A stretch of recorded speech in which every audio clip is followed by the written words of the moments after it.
Well, welcome, folks. This is a webinar that we've been looking forward to for a long time because it's pertinent to some of you. I know to some of my personal clients and others that we work with at SCORE. We have asked one of our presenters, who is an expert in the arena of franchising, to come on board and give us some insights today. Ali, I'm going to let you give the best introduction of yourself.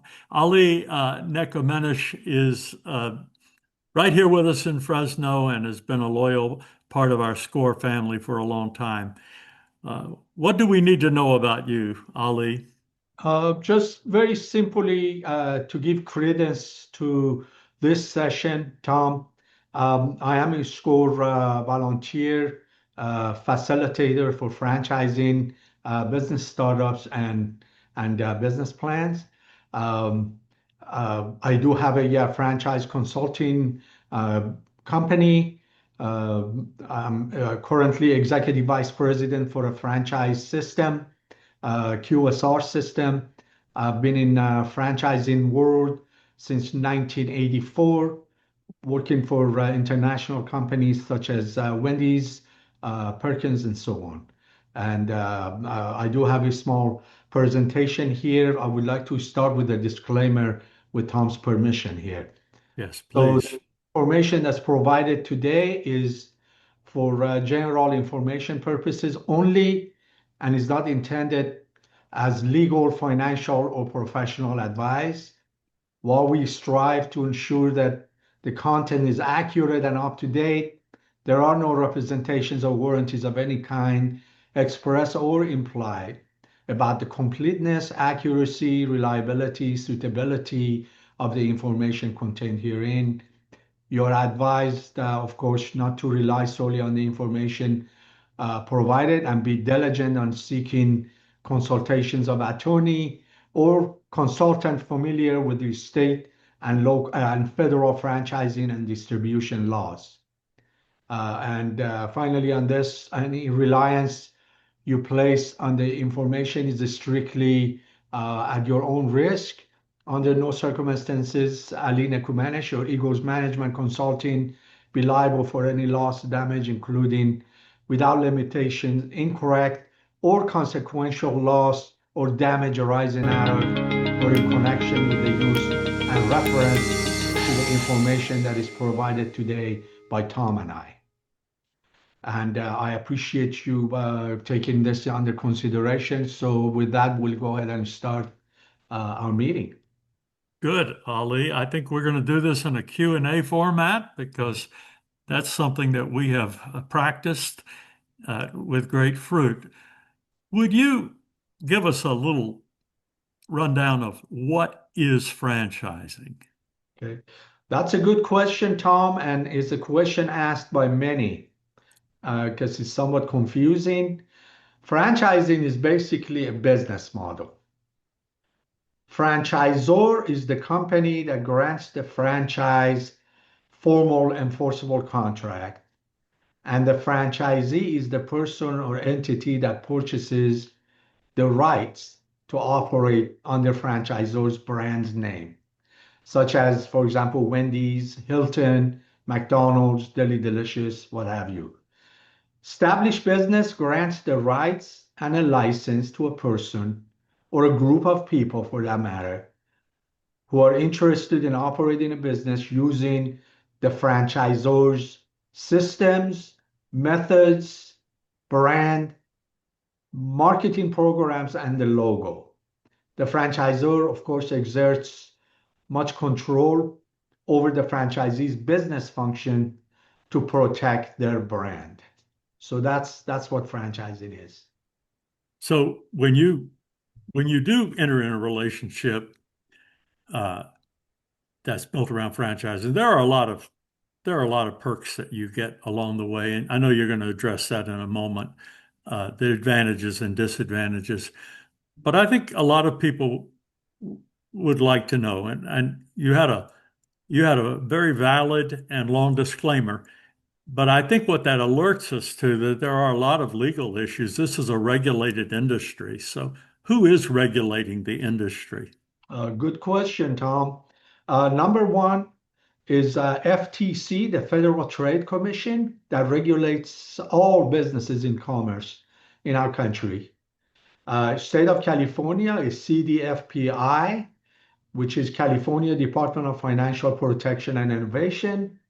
And also there is another federal agency, NASA, not to be confused with the Jet Propulsion uh, uh, thing. It's NASA, NASAA, North American Securities Administrators Association. So for some of the folks that may not be familiar with that, it is the Association of State Security Administrators that is charged with responsibility to protect consumers who purchase securities and investment advice.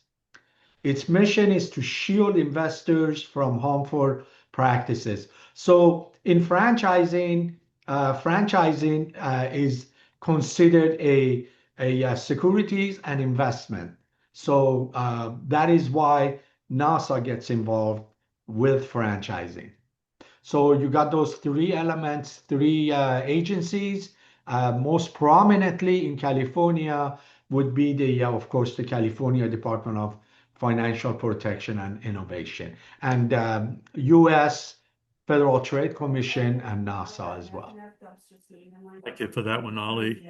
Of course, we will try to provide you with all the links to those organizations, but if you happen to be listening in your car and just remembering, these are easily found. They are major organizations. And one of the things we advise you at SCORE when you're setting up your business model, don't take shortcuts. Shortcuts hurt you. They hurt your business. They hurt your future. They can also land you in a lot of trouble. Good advice, Tom. Good advice. There is a difference between franchising and licensing. Could you elaborate on that a little bit?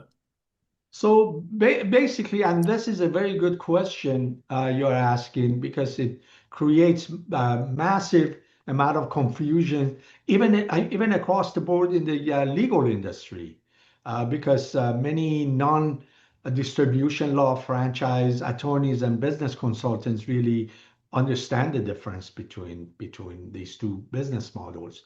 Franchising basically Franchising and licenses are both great strategies to start or expand a business. But there is major differences between the two models, and they differ in key scopes. Licensing actually grants the right to someone to use the intellectual property of the licensor. The licensor has only limited control over the licensee's operation, while franchising involves replicating and following an established business model, which means that it's confined within the confinements of what the franchisor actually is offering. Franchising typically involves detailed operational control from the franchisor, while licensing offers more independence to the licensee. So in conclusion to that, if you look at franchising, for example, let's take McDonald's. McDonald's is a very successful franchise model. They have certain limitations on what a franchisee, which is the business owner, can do. For example, you're not going to walk into a McDonald's and find spaghetti being served no matter where it's located, because McDonald's has got their own limited scope of what they allow the franchisee to serve, and that's the scope of the methods of operation. And so I hope that I have answered this about as clearly as need be. That's very helpful, Ali. I think that I get clients that are on both sides of this. They may want to take a product, get a license to use it, intellectual property, and use that business. They may want to fall short of all the complications and controls of franchising. On the other hand, I sometimes have people who come, they have a great idea, they have a dream. I want to see franchises all over the country, but they really haven't worked out their system yet, and they need to build that. Then I have a number of clients who have they're content creators and maybe they're creating courses and licensing might be something they would explore with their SCORE mentor or even with professionals such as you. Um, so that kind of takes us to the advantages and disadvantages of franchising. So obviously, I have been in franchise business for many, many years, so I am somewhat um, appreciative of what franchising offers to the economy and to the small business owners. Uh, I'm going to talk about, Tom, with your permission, how about talking about the disadvantages first and get that off of the books Yeah, and talk take care about of that elephant in the room and then let's move on. a disadvantage of franchising is when an individual business owner does not realize that they don't really own anything outside of the what's termed as the assets of the business.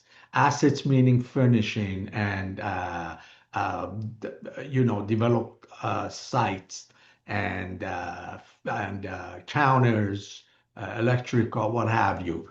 Outside of that, everything belongs under the control of the franchisor. Now, why is that a disadvantage? Is because in the eyes of a unsuspected business person, hey, I have bought a McDonald's and it's my business and I'm going to do what I want to do with that McDonald's. Unfortunately, you're not going to be able to do that because franchising is going to uh, put you in a box control environment where and you can be very successful, by the way, and it's a way to success, and I'll talk about that afterwards. But many people don't like that. They say, I have bought the business, it's my business, and I want to do what I want to do with it. The disadvantage is if you, as the business owner, do not have the mindset that I have bought a business to operate under somebody else's directives. Hmm. And that's where I see a lot of, unfortunately, problems in franchise world where the franchisees get into conflict with the franchisor because the franchisor says, no, this is the bread you're going to use. You're not going to get to go to the store and buy your own bread. You're not going to go to Costco or Sam's Club and buy your own meat. This is what you're going to use. And so those are the disadvantages and very few. Advantages of franchising is obvious. You're getting into the business. Moms and pops businesses are in a headwind. It's a struggle to get started. Nobody knows about you, and it's going to take that sustained period of time for you to actually get your business off the ground. Franchising offers that name recognition. When you open up a business that is a franchise, everybody or most likely is already knows about it. So there is no that graph, what it's called the customer consumer learning graph, that has got that time factor in it that it's going to take for the consumers to start walking into your place of business. I have started my own concept, and I know that it took a long time for my wife and I to get the thing off the ground and let the consuming public know, hey, we are here. So franchising offers that advantage. The other advantage franchising offers is the support from learned individuals who understand franchising and can provide guidance and expertise in all aspects of franchising your business in terms of marketing, sales, operations, negotiations, and so on. Uh, I forgot to, I look at this as an advantage, but I should have said it also in a disadvantage column. Franchising has got numerous contracts that you're obligated to. Uh, that could be an advantage and it could be disadvantage. Um, as a parent, I would like my kids to be obligated to contractual agreements with known entities that already have tested the waters so that my kid doesn't fall into that hole that he really didn't need to go to. Disadvantage is some people don't like limits, they don't like contracts, they don't like agreements, and they like to do things on their own. So unless Tom, you have other questions regarding the advantage, disadvantage, I don't want to expand any further on it. I think I've explained it fully. My observation would be they like those two words. And that's where I would do, as a mentor, as a generalist, kind of a personality assessment with people. Do you like to play ball with the team according to the team rules?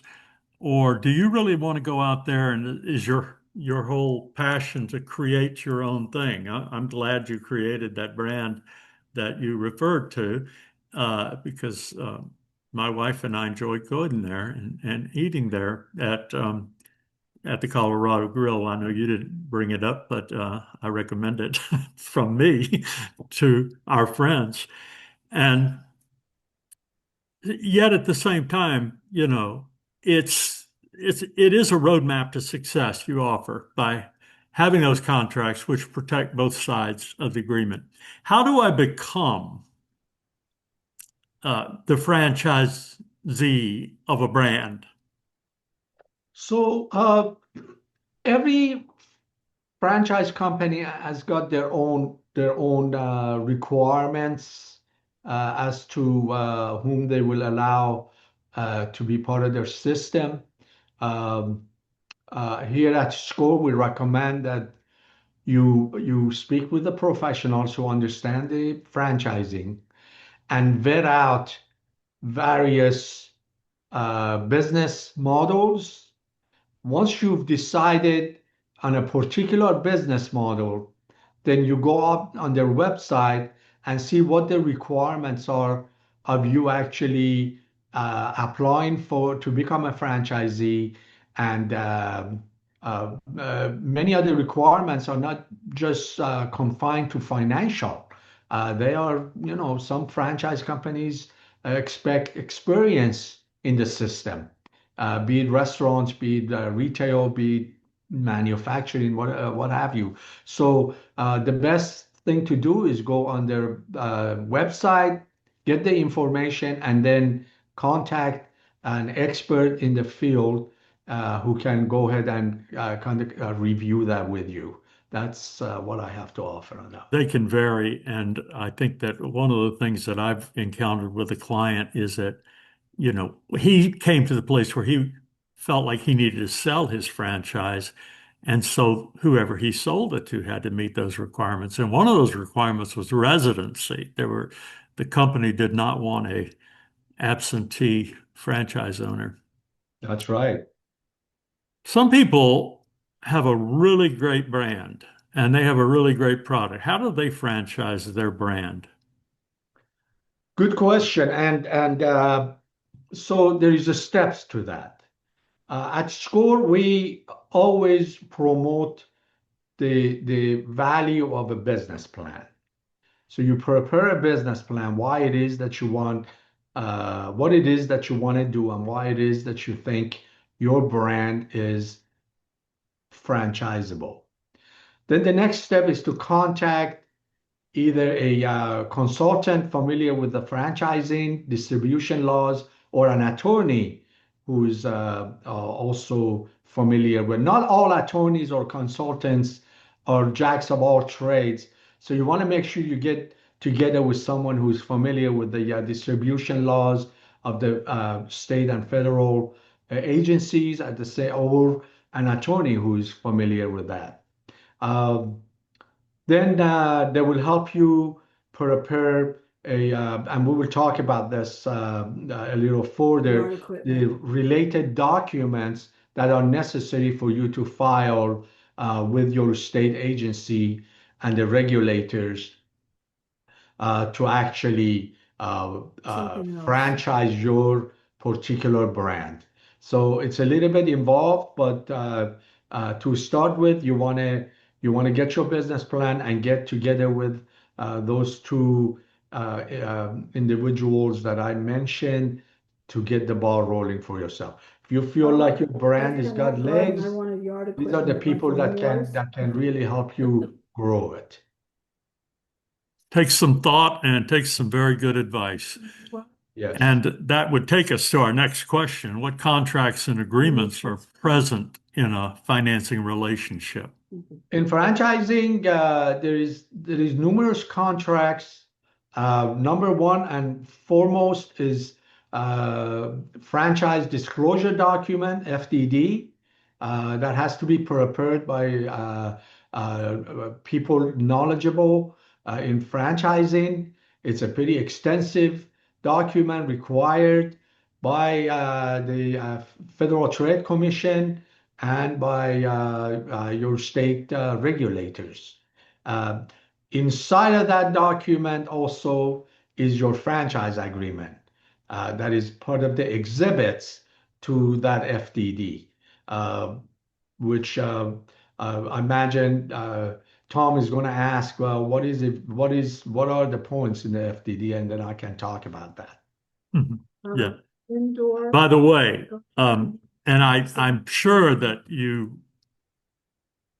actually, I can't recall, but I would suggest that anytime you are contemplating putting your signature on any kind of agreements this extensive, that you run it by your own personal business attorney. Exactly. Good advice. Right. Very good advice. They're professional readers. Yes. So let's go on to the next one. What are the key points and provisions in a franchise disclosure document and a franchise agreement? So I'm going to be very brief on this one, in as much as FDD is not a brief document to say the least. It's 200, 250 pages document, Unavailable. depending on who's preparing it. So it's got an FDD, a franchise disclosure document, has got 23 what's called items, and every one of those items relate to various aspects of your franchising operations, franchisor services, franchisees' expectations, requirements, obligations, the one that's sitting out in front of your marketing, store is and financial. the item is 113. My goodness, that is impressive. 250 pages. Yes. Who can help me then? That would be the very next question. Who can help me with my franchise agreement? I may have stolen a little bit of that thunder. I didn't mean to do that, but That's okay. 0036. So fundamentally, that FDD, as I mentioned, the 23 items on the FDD is what covers the entire explanation of the relationship between. Okay, now wait a minute. Stop, please. Just a week ago, I came in your store okay. and I was looking at the Why Craftsman right on should I Gatsby become City. a franchisee of a brand? You were selling them then. Well, we've already, as we Okay, then tell me. subject, Then tell me the one that you do carry. you want to start a business, and you So actually there are no Craftsman Let's gas start mowers sitting out in front of your store. transactions and consumer Okay, acceptance. well, can you tell me the model Franchising is the way to go. that's sitting in front of your store?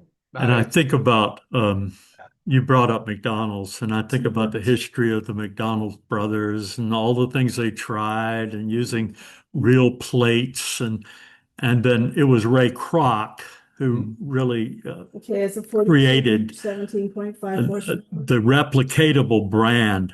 Yes. And last night we went through McDonald's and I got an ice cream cone. It's the best thing they have. But I was thinking, could use a little more vanilla, but that's not their brand.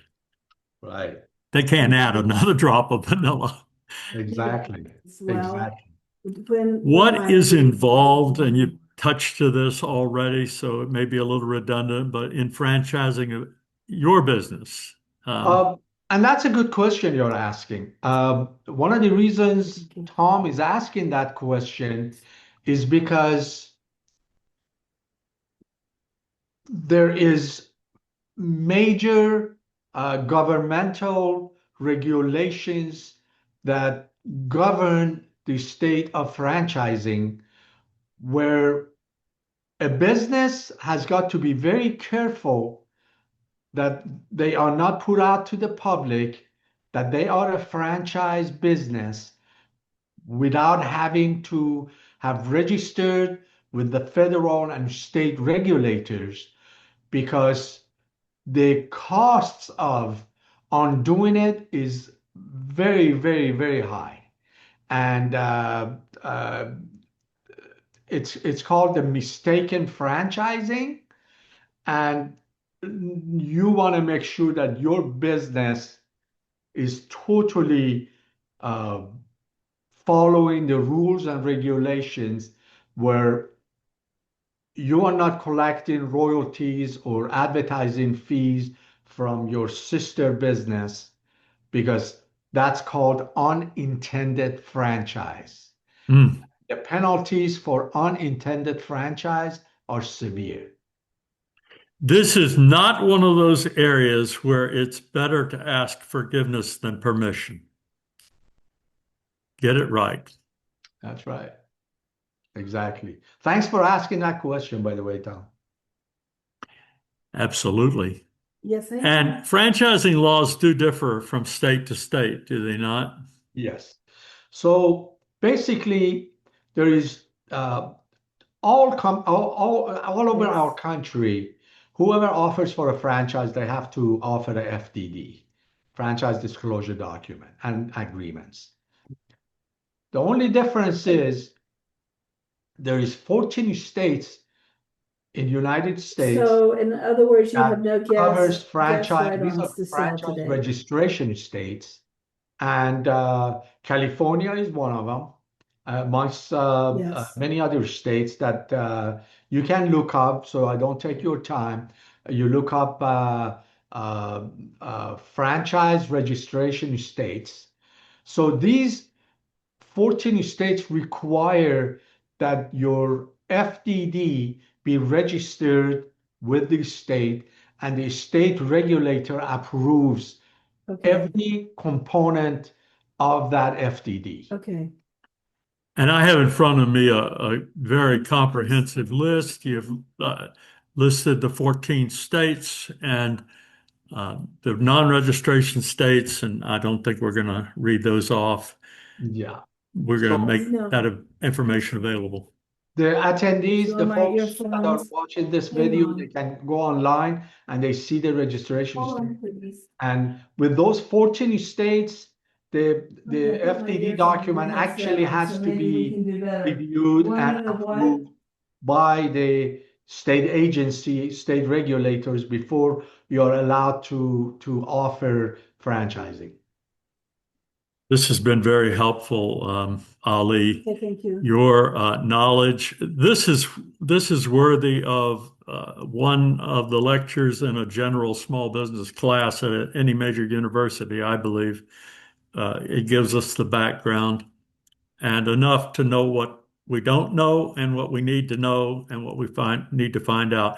I think it also says that there are at least two people in your life that you need if you're getting into this. And one is you need a SCORE mentor to help you think through business plans, and you need a specialist. You need a consultant to help you with the details.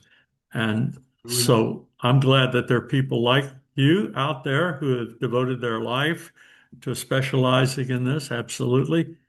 And we thank you for taking the time. Is there any final word to people who are on either side of this consideration? You said it, Tom. I was going to close with what you said, so there's no reason to repeat it. If you're getting into any kind of business, especially regulated businesses such as franchising or licensing, make sure you go ahead and enlist the assistance of people who are familiar with the subject matter so that they can guide you. Don't do it on your own. At SCORE, we say we are here to help, so that you don't have to do it on your own. Absolutely.